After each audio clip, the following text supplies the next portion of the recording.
չեմ պատկերացնում մի քաղաքական ուժի առաջնորդ, որը գնում է ընտրության եւ արդեն ինքը հաշտված է պարտության հետ։ Բնականաբար բոլոր քաղաքական ուժերը, առավել եւս իշխող քաղաքական ուժը, որը այսօր բացահայտ մեծամասնություն է եւ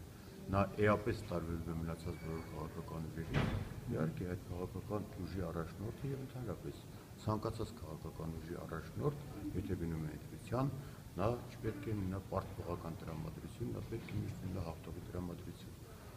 Եվ ես նորմալ եմ համարում եւ ոչ միայն հանրապետական կուսակցության առաջնորդը, նույնիսկ այն մարդ կուսակցությունները, որոնք փորձ են կատարում գնալ ընտրական համակարգի ընտրության մասնակցելու, նրանց մեջ նույնպես կա վստահություն եւ բնականաբար առանց վստահության արդեն եթե որևէ քաղաքական ուժ գնում է ընտրապայքարի, դա արդեն պարտության սկիզբն է։ Ցավոք այդ մեկ-երկու մարդ կուսակցությունների անունը։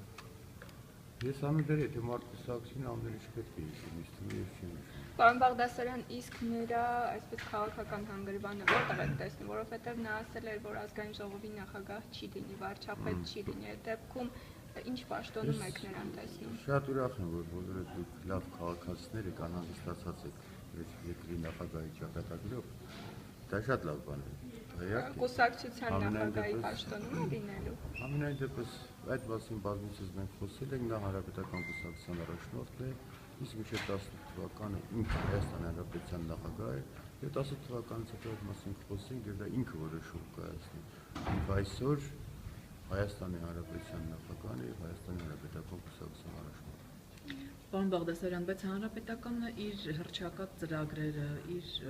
ասենք նախընտրական խոստումներից ինչն է կատարել, որ այդքան համոզվածություն կա, ինչի վրա է համոզված։ Հանրության շրջանում էլ բողոքը ոչ թե պակասում, այլ շատ ընդարձակ հարց եք տալիս, ամենայն դեպս եթե դուք ասեք ինչ չի կատարել, մենք խոսենք դրանց մասին։ Գոնե տնտեսական աճը չի ապահովել։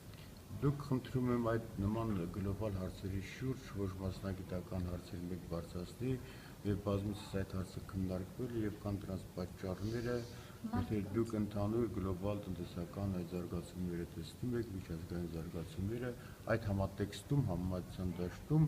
ամենայն դեպս ես որպես մասնագետ ասեմ, որ մեր արդյունքները այդքան էլ բացառական, բայց գոհացնող չեն։ Ամենակարևորը մարդկանց կենսամակարդակը ՀԿ-ի կառավարման տարիներին սերտական չի բարձրացել, ու մի բաներ գնալով ճգնաժամը խորացել է եկամուտների առումով, աղքատության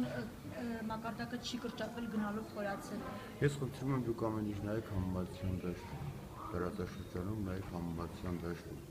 նայեք զարգացած երկրների իրավիճակը, նրանց տնտեսական աճը նայեք, նրանց կենսամակարդակը աճ գրանցվել է թե չի գրանցվել։ Բնականաբար յուրաքանչյուր երկրում յուրաքանչյուր քաղաքացի